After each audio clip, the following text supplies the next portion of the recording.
സുഹൃത്തുക്കളെ, സഹോദരങ്ങളെ, എല്ലാവർക്കും ന്യൂസ് കേരള ട്രിവിയമിലേക്ക് സ്വാഗതം. അപ്പോൾ ഇന്നത്തെ വിഷയം എന്ന് പറയുന്നത് മലപ്പുറം ജില്ലയിൽ കരുവാരക്കുണ്ടിൽ നടന്ന അതിദാരുണമായ ഒരു കൊലപാതകം. കൗമാരപ്രായത്തിലുള്ളവരാണ് രണ്ടുപേരും. അപ്പോൾ 14 വയസ്സുള്ള ഒരു പെൺകുട്ടിയെ, 9ാം ക്ലാസ്സുകാരി, 16 വയസ്സുള്ള, 16 എന്ന് പറഞ്ഞാൽ 17 വയസ്സാവും അവന്, +1 പഠിക്കുന്നവൻ, അവൻ നിഷ്ഠൂരമായി ബലാത്സംഗം ചെയ്ത് കൊന്നു.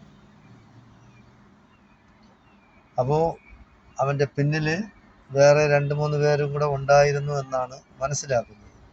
പലരും പല രീതിയിൽ പൊടിപ്പിലും തൊങ്ങലും ചേർത്ത് എല്ലാം വാർത്തകൾ കൊടുക്കുന്നുണ്ട്. എന്തായാലും ശരി, ആ മാതാപിതാക്കൾക്ക് പെൺകുട്ടിയെ നഷ്ടമാണ്.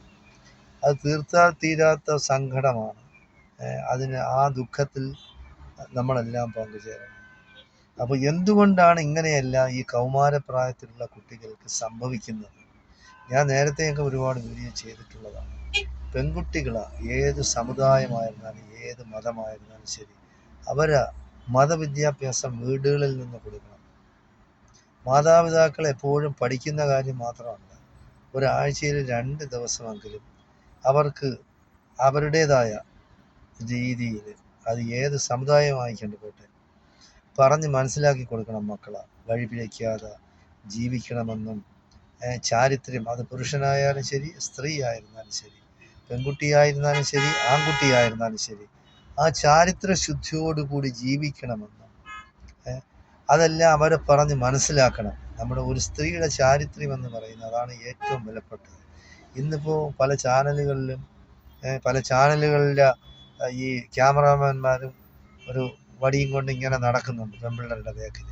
അത് കോളേജിൽ പഠിക്കുന്നതായിരുന്നാലും ശരി, പിന്നെ +2 പഠിക്കുന്ന വിദ്യാർത്ഥിനികളുടെ ഇടയിലായിരുന്നാലും ശരി, ആൺപിള്ളേരുടെ അടുത്തൊക്കെ വളരെ കുറച്ചാണ് ചോദിക്കുന്നതെല്ലാം പെൺപിള്ളേരുടെ അടുത്താണ്. ആൺപിള്ളേരെ കണ്ടാൽ നിങ്ങൾ ആദ്യം എവിടെയാണ് നോക്കുന്നത്? പിന്നെ വിവാഹത്തിന് മുമ്പ് നിങ്ങൾ എന്തൊക്കെയാണ് ആഗ്രഹിക്കുന്നത്? നിങ്ങൾ പിന്നെ ശാരീരിക ബന്ധത്തിൽ ഏർപ്പെടുന്നത് ഇഷ്ടമാണോ, മറ്റത് മറിച്ചത്? ഈ ക്യാമറാമാന്മാരെയാണ് ആദ്യം കൊടുക്കേണ്ടത്. പോലീസ് കേസെടുക്കണം നിർബന്ധമായിട്ട്. കാര്യം അവൻ്റെ വീട്ടിൽ ചെന്ന് ഈ ക്യാമറയും കൊണ്ട് വരുന്ന അവൻ്റെ വീട്ടിൽ ചെന്നിട്ട് ആണ് ചോദിക്കാനുള്ളത്. അവൻ്റെ സഹോദരി, അല്ലെങ്കിൽ അവൻ്റെ മകള്, അല്ലെങ്കിൽ അവൻ്റെ പിന്നെ ബന്ധുക്കൾ, അവരുടെ അടുത്ത് വേണം ചെന്ന് ചോദിക്കാനുള്ളത്. നിങ്ങൾക്ക് പിന്നെ എന്താണ് ലൈംഗിക ബന്ധത്തിൽ ഏർപ്പെടുന്നത്? ശാരീരിക ബന്ധം എന്ന് പറഞ്ഞാൽ അതാണല്ലോ, ശാരീരിക ബന്ധത്തിൽ ഏർപ്പെടുന്ന കോളേജ് വിദ്യാഭ്യാസത്തിന് പോകുന്ന പെൺപിള്ളേരുടെ അടുത്താണ് ചോദിക്കുന്നത്. അപ്പോൾ അവരൊന്നും ഒരു അറപ്പില്ലാതെ അവരെന്തും അങ്ങ് പറയാണ്. അത് കുഴപ്പമില്ല, അങ്ങനെയാണ് ഇങ്ങനെയാണ്, ആൺപിള്ളേരുടെ മറ്റിടത്താണ് നോക്കുന്നത്, മറിച്ചിടത്താണ് നോക്കുന്നത്. എന്തൊക്കെ വൃത്തികെട്ട ചോദ്യങ്ങളാണ് ചോദിക്കുന്നത്. അവനൊക്കെ അതായത് മാനം മര്യാദയുള്ള വീട്ടിൽ നിന്നാണ് വരുന്നതെങ്കിൽ അപ്പം അവന് അടി കൊടുക്കണം, അവനെ വളഞ്ഞടിക്കണം. ഒരു 2-3 പെൺപിള്ളേർ ചോദിച്ചാൽ മതി, അവൻ്റെ ആ മയക്കം പിടിച്ച് വാങ്ങിച്ചാൽ അടി അപ്പം കൊടുക്കണം. അതൊന്നും ചെയ്യാതെ അത് വളർത്തുകയാണ്, അവർ തമാശ രൂപത്തിൽ അത് കൊണ്ടുപോവുകയാണ്. ഇതൊക്കെ എന്ന് പറയുന്നത് നമുക്ക് മൂല്യച്യുതിയാണ് വന്നു പോയിരിക്കുകയാണ്. അതായത് എന്തും ആരോടും ചോദിക്കാം എന്നുള്ള ഒരു പിന്നെ ഒരു എന്താണ് പറയുന്നത്, അതിന് എനിക്ക് എത്ര ആലോചിച്ചിട്ടും പിടികിട്ടുന്നില്ല. ഇതൊക്കെ തെമ്മാടിത്തരമാണ്. അത് ചോദ്യം എന്ന് പറയുന്നത്, അത് ചോദ്യം തന്നെ തെമ്മാടിത്തരമാണ്. അതിന് മറുപടി പറയാൻ നിൽക്കുന്ന ഈ പെൺപിള്ളേരുടെ വീടുകാരെയാണ് പിന്നെ പറയേണ്ടത്. നമ്മൾ ചാനലിലെല്ലാം കാണുന്നുണ്ട്, ആ വീടുകളിലും കാണുന്നതാണ്. അപ്പോൾ ഈ പെൺപിള്ളേർക്ക് സഹോദരന്മാരും മാതാപിതാക്കൾ അവരുടെ ബന്ധുക്കളൊക്കെ ഉള്ളതല്ലേ. അപ്പോൾ അങ്ങനെ ഒരു നാണക്കേടല്ലേ എന്തെങ്കിലും പിന്നെ മോശമായിട്ട് സംസാരിക്കുന്നതൊക്കെ? അതെന്തുകൊണ്ടാണ് ഇപ്പോൾ അതങ്ങനെ വന്നിരിക്കുന്നത്? അതായത് സ്കൂളിൽ പഠിപ്പിക്കുന്ന അധ്യാപകരായിരുന്നാലും പഠിക്കുന്ന പിള്ളേരായിരുന്നാലും മാന്യതയെന്ന് പറയുന്നത് ഇപ്പൊ തീരെ ഇല്ലാതായിരിക്കുകയാണ്. അധ്യാപകർ പറഞ്ഞ് മനസ്സിലാക്കി കൊടുക്കണ്ടേ ഈ മക്കൾക്ക്? അല്ലെങ്കിൽ മാതാപിതാക്കൾ പറഞ്ഞ് മനസ്സിലാക്കി കൊടുക്കണ്ടേ? അടി കൊടുക്കേണ്ട സമയത്ത് പിള്ളേരെ അടി കൊടുത്ത് തന്നെ വളർത്തണം. അതാണാവട്ടെ പെണ്ണാവട്ടെ. പിന്നെ 14 വയസ്സുള്ള പെൺകുട്ടികൾക്കും 13 വയസ്സുള്ള പെൺകുട്ടികൾക്കും ഒക്കെ ഈ മൊബൈൽ ഫോൺ എന്തിനാണ് കൊടുക്കുന്നത്? അതിൻ്റെ ആവശ്യം എന്താണ്? ഒന്നാമത് ഞാൻ പറയുന്നത് സ്കൂൾ അധികൃതരാണ് ഞാൻ കുറ്റം പറയുന്നത്.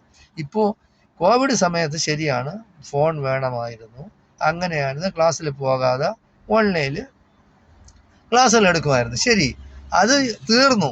ഇപ്പൊ പണ്ട് കാലത്ത് എങ്ങനെയാണ് ക്ലാസ് നടന്നിരുന്നത് അതുപോലെ ക്ലാസ് നടത്തിയാൽ മതി. ഫോണിൽ നിങ്ങൾ എന്തിന് നോട്ട് അയക്കുന്നത്? അതിൻ്റെ ആവശ്യം എന്ത്? അതിൻ്റെ ആവശ്യമില്ലല്ലോ. ഫോണിൻ്റെ ആവശ്യമേ പിള്ളേർക്ക് ആവശ്യമില്ല. ഇപ്പോൾ കോളേജ് വിദ്യാഭ്യാസം, അതായത് +2 കഴിഞ്ഞ് കോളേജ് വിദ്യാഭ്യാസത്തിന് പോകുമ്പോൾ മാത്രമേ, അഥവാ വേണമെങ്കിൽ ദൂര സ്ഥലത്തൊക്കെ ആണെങ്കിൽ അതിൻ്റെ ആവശ്യമുണ്ട്. ഇപ്പോൾ വീടുകളിൽ നിന്ന് സ്കൂളിൽ നടന്നു പോകുന്ന അവിടെയൊക്കെ ഫോണിൻ്റെ ആവശ്യം എന്താണ്? അതിൻ്റെ കാര്യം എന്താണ്? അതുപോലെ പിള്ളേർ ക്ലാസ്സിൽ വന്നിട്ടില്ലെങ്കിൽ മാതാപിതാക്കളെ അറിയിക്കേണ്ട ചുമതല സ്കൂൾ അധികൃതർക്കില്ലേ? എന്തുകൊണ്ട് അറിയിക്കുന്നില്ല?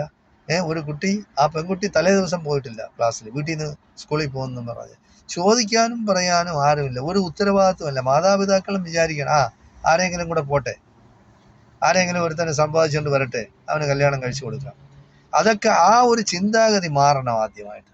അത് മാറിയില്ലെങ്കിൽ ഇങ്ങനെയുള്ള കൊലപാതകങ്ങളും പിന്നെ പീഡനങ്ങളും പിന്നെ ബലാത്സംഗങ്ങളും ഒക്കെ നാട്ടിൽ നടക്കും. നമ്മളിപ്പോൾ കാണുന്നില്ല എല്ലാം. എന്തും ചെയ്യാമെന്നുള്ള ഒരു തോന്നലാണ് മനുഷ്യർക്കുണ്ടായിരിക്കുന്നത്. ഇതിനൊക്കെ എന്ന് പറഞ്ഞാൽ ശക്തമായ നിയമ നടപടികൾ എടുക്കുകയും, ഇനിയിപ്പോൾ കൗമാരപ്രായമായിരുന്നാലും കൗമാരപ്രായം കഴിഞ്ഞിട്ട് അവനെ പിന്നെ വിചാരണ ചെയ്ത് ശിക്ഷിക്കണം ചെയ്ത കുറ്റത്തിന്. അവൻ്റെ പേരും അവൻ്റെ ഫോട്ടോയും ഒക്കെ പ്രസിദ്ധം ചെയ്യാൻ വേണം. ഇതിപ്പോൾ പിന്നെ പെണ്ണുങ്ങളെ വിളിച്ച് തന്നെ ലോഡ്ജിൽ വിളിച്ച് ആളുകളെ പുരുഷന്മാരെ വിളിച്ച് എന്നെ വന്ന് 3 മണിക്കൂർ നേരത്തേക്ക് പിന്നെ പീഡിപ്പിക്കൂ എന്നൊക്കെ പറഞ്ഞ് നമ്മൾ കാണുന്നതാണ്. അവർ തന്നെ റൂം എടുക്കുകയാണ്, ഹോട്ടലുകളിൽ റൂം എടുത്ത് പെണ്ണുങ്ങളെ കാത്തിരിക്കുകയാണ്. അപ്പോൾ ഇങ്ങനെയുള്ള ചെറ്റ പെണ്ണുങ്ങളെ, ഇങ്ങനെയുള്ള ആണുങ്ങളെയൊക്കെ നിയമത്തിൻ്റെ മുമ്പിൽ കൊണ്ടുവന്ന് ശരിയായ ശിക്ഷ തന്നെ വാങ്ങിച്ചു കൊടുക്കണം. ചിലർ പീഡിപ്പിക്കും, ചിലർ പീഡിപ്പിക്കാതിരിക്കും, ചിലർ ഇഷ്ടപ്രകാരം ചെയ്യും, ചിലർ ഇഷ്ടപ്രകാരം അല്ലാതെ ചെയ്യും. അപ്പോൾ ഇതിനൊക്കെ വരുന്ന മാതാപിതാക്കളല്ലേ ഇതൊക്കെ അനുഭവിക്കുന്നത്, ബന്ധുക്കളല്ലേ അനുഭവിക്കുന്നത്. അവർക്ക് നാണവും മാനവും വേണ്ടേ? അപ്പോൾ മക്കളെ മാനം മര്യാദയായിട്ട് വളർത്തണം. അടി കൊടുക്കേണ്ടതിന് അടി കൊടുക്കണം, അല്ലാത്തതിന് ആ രീതിയിൽ തന്നെ കൈകാര്യം ചെയ്യണം. പിന്നെ പഠിക്കാൻ പോകുമ്പോൾ പഠിക്കാൻ പോയില്ലെങ്കിൽ, പഠിക്കാനല്ല പോകുന്ന വേറെ വരെ ആമ്പിള്ളേരുമായിട്ട് കറങ്ങാനും ചുറ്റാനുമാണ് പോകുന്നത്, നേരത്തെ എത്രയും പെട്ടെന്ന് കല്യാണം കഴിച്ചു വിടണം. അതാണ് ഈ 18 വയസ്സ് ഇവിടെ വിവാഹബന്ധത്തിന്, വിവാഹം പിന്നെ കഴിപ്പിക്കുന്നതിന് 18 വയസ്സ്, അങ്ങനെയുള്ള പ്രായങ്ങളൊന്നും പാടില്ല. പ്രായപൂർത്തിയായി കഴിഞ്ഞാൽ പെൺപിള്ളേർ ശരിയല്ലെങ്കിൽ അപ്പോഴേ കെട്ടിച്ചു വിടണം. അതാണ് അതിൻ്റെ ശരി. അല്ലാതെ ഇനി ഇതിനെയൊന്നും നോക്കി വെച്ചിട്ട് കാര്യമൊന്നുമില്ല. നാണക്കേടും മാനക്കേടും കൊണ്ട് മനുഷ്യന് തല ഉയർത്തി നടക്കാൻ വയ്യാത്ത ഒരവസ്ഥ നമ്മളെ നാട്ടിൽ സംജാതമായിരിക്കുകയാണ്. എന്തായാലും ശരി, ഈ ചെറുക്കൻ്റെ കൂടെ വേറെ 2-3 പിള്ളേരുണ്ടായിരുന്നെന്നും അവർ ബസ്സിൽ പോയി എന്നും പിന്നെ പാടില്ലാത്തതൊക്കെ ചെയ്യിച്ചു, കൈ കെട്ടിയിട്ടു, ഇതിനൊന്നും കൂടുതലായിട്ട് ഇതൊന്നും വിശദമായിട്ട് ചർച്ച ചെയ്യേണ്ടതല്ല ചാനലുകൾ. കാര്യം പിള്ളേർ കണ്ടാണ് വളരുന്നത്. ഈ വീഡിയോയും പിന്നെ തെമ്മാടിത്തരവും അതും ഇതുമൊക്കെയാണ് മൊബൈലിൽ വരുന്നത്. അപ്പോൾ ഇത് ഏത് സൈറ്റും നമുക്ക് പിന്നെ പ്രാപ്യമാണ്, അത് കാണാം. കാണാൻ പാടില്ലാത്തതൊക്കെ കാണുകയാണ് പിള്ളേർ. കണ്ടിട്ട് അതുപോലെയൊക്കെ അവർ പിന്നെ നോക്കുകയാണ്, എങ്ങനെയൊക്കെ ഇങ്ങനെ ചെയ്ത് നോക്കാം. എന്തായാലും ശരി, കുറ്റം ചെയ്തവന് ശരിയായ ശിക്ഷ. അത് അവൻ്റെ പ്രായം ഇപ്പോൾ 16, 17 ആണെങ്കിൽ 18 കഴിഞ്ഞിട്ട് ശിക്ഷ കൊടുക്കണം. വിചാരണ നടന്നുകൊണ്ടിരിക്കണം. അവൻ ചെയ്ത കുറ്റം 16 വയസ്സിൽ അല്ലെങ്കിൽ 17 വയസ്സിൽ ആയിരുന്നു, അതുകൊണ്ട് ശിക്ഷ കൊടുക്കാൻ പാടില്ല. ആ നിയമം പൊളിച്ചെഴുതണം. പൊളിച്ചെഴുതി ശരിയായ ശിക്ഷ കൊടുക്കണം. 16 വയസ്സായല്ലോ, ഇനി എനിക്ക് കുഴപ്പമില്ല, അതുകൊണ്ട് ഇനി എനിക്ക് ആരെയും പിന്നെ ബലാത്സംഗം ചെയ്യാം, കൊല്ലാം, പിന്നെ എനിക്ക് ശിക്ഷ വരില്ല എന്നുള്ള അത് മാറ്റിയെടുക്കണം. അങ്ങനെയുള്ള നിയമം മാറണം. കൊലയ്ക്ക് അതിന് ശിക്ഷയെന്ന് പറയുന്നത് നിർബന്ധമായിട്ടും ഒരു 15 വർഷമൊക്കെ ഇവനൊക്കെ ജയിലിൽ കിടക്കണം. പരോളെന്ന് പറയുന്നത് അനുവദിക്കാനേ പാടില്ല. അതുകൊണ്ടെങ്കിലും മനസ്സിലാക്കും. പിന്നെ ഇവിടെയുള്ള ഇപ്പോഴെന്ന് പറയുന്ന ലഹരി വസ്തുക്കൾ ഉപയോഗം അത് വളരെ ക്രമാതീതമായി വർദ്ധിച്ചു കൊണ്ടുവരികയാണ്. ഇതിനൊരു അറുതി ഉണ്ടാവേണ്ടത് ഈ സ്കൂളിലായിരുന്നാലും അല്ലാത്ത സമയത്ത് പൊതുസമൂഹം ഒറ്റപ്പെടുത്തണം. ഇപ്പോൾ പിടിപാടുള്ളവരാണ് അല്ലെങ്കിൽ സ്വാധീനമുള്ളവരാണ്, അവർക്ക് പിന്നെ ഈ ബിസിനസ് ചെയ്യാം. അങ്ങനെയുള്ള സംവിധാനങ്ങളൊക്കെ മാറ്റിയെടുക്കണം. ഇങ്ങനെ ഈ ലഹരി വസ്തുക്കൾ ഉപയോഗിക്കുന്ന അല്ലെങ്കിൽ ബിസിനസ് ചെയ്യുന്ന അവരെയൊക്കെ സമൂഹത്തിൽ നിന്ന് ഒറ്റപ്പെടുത്തണം. എല്ലാ ജാതിയും, ഇപ്പോൾ ക്രിസ്ത്യാനി ആവട്ടെ, മുസ്ലിം ആവട്ടെ, ഹിന്ദു ആവട്ടെ, ആ സമുദായത്തിൽ മുസ്ലിങ്ങളാണെങ്കിൽ പള്ളിയിൽ വിലക്കണം അവർക്ക്, ആ കുടുംബത്തിന് പള്ളിയിൽ കയറ്റരുത്. അതുപോലെ തന്നെയാണ് പിന്നെ ക്രിസ്ത്യാനികളായിരുന്നാലും ചർച്ചിൽ അടുപ്പിക്കരുത്.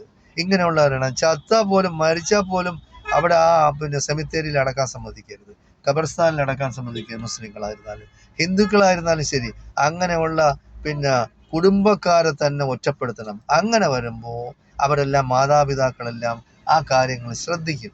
ആ കാര്യങ്ങൾ ശ്രദ്ധിക്കുമ്പോൾ അവർക്ക് അതിനെപ്പറ്റി മനസ്സിലായി ഇങ്ങനെ സമൂഹത്തിൽ നിന്നും ഈ ഈ വേരോടുകൂടി ഇതിനെ പിഴുതെറിഞ്ഞ് കളയാൻ കഴിയും.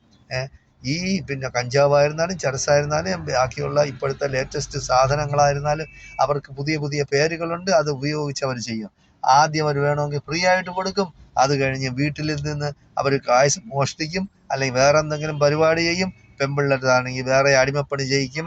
വേറെ ഏതെല്ലാം രീതിയിൽ അവർ നശിക്കും. അങ്ങനെയുള്ള സമ്പ്രദായം നമുക്ക് കേരളത്തിൽ ഇല്ലാതാക്കാൻ എല്ലാ ജാതി മതസ്ഥരും എല്ലാ പിന്നെ മത നേതാക്കന്മാരും ഒന്നിച്ചിരുന്നു കൂടി ഇതിനൊരു പരിഹാരമുണ്ടാക്കി ഗവൺമെന്റിന് ഏതെങ്കിലും രീതിയിലുള്ള സംവിധാനം എങ്ങനെ ഇതിന് ഒരു വഴി ഉണ്ടാക്കാൻ ഒക്കുമെന്ന് എല്ലാവരും കൂടെ ചേർന്ന് ആലോചിക്കേണ്ട സമയം അതിക്രമിച്ചിരിക്കുകയാണ്. എല്ലാവരും അതിനുവേണ്ടി ശ്രമിക്കണമെന്നും ഇങ്ങനെയുള്ള കൊലപാതകങ്ങളും ഇങ്ങനെയുള്ള ബലാത്സംഗങ്ങളും നമ്മളെ നാട്ടിൽ പാടില്ല. ഇതിനെതിരെ ശക്തമായ രീതിയിൽ നമ്മളെല്ലാം പ്രതികരിക്കണം. കുറ്റവാളികളെ ശരിയായ രീതിയിൽ ശിക്ഷിക്കണം. ഇത് സമൂഹത്തിൽ നിന്ന് നമുക്ക് ഇല്ലാതാക്കണം. അതിനുവേണ്ടി എല്ലാവരും കഠിനമായി പരിശ്രമിക്കണമെന്നും മത നേതാക്കന്മാർ ഈ ജാതി വർഗീയത നാട്ടിൽ പടർത്താൻ വെറുപ്പും വിദ്വേഷവും പടർത്തുന്ന ആ സമയത്ത് ഇങ്ങനെയുള്ള നല്ല കാര്യങ്ങൾക്ക് വേണ്ടി മുന്നിട്ടിറങ്ങണമെന്നാണ് എനിക്ക് എല്ലാവരോടും പറയാനുള്ളത്. നന്ദി, നമസ്കാരം. ഇതുപോലുള്ള കാര്യങ്ങൾ നാട്ടിൽ ആവർത്തിക്കാതിരിക്കാൻ എല്ലാ മുതിർന്ന ആൾക്കാരും രാഷ്ട്രീയക്കാരും ഒന്നിച്ച് രംഗത്തിറങ്ങണമെന്നാണ് എനിക്ക് പറയാനുള്ളത്. നന്ദി, നമസ്കാരം. ജയ് ഹിന്ദ്, ജയ് ഭാരത്.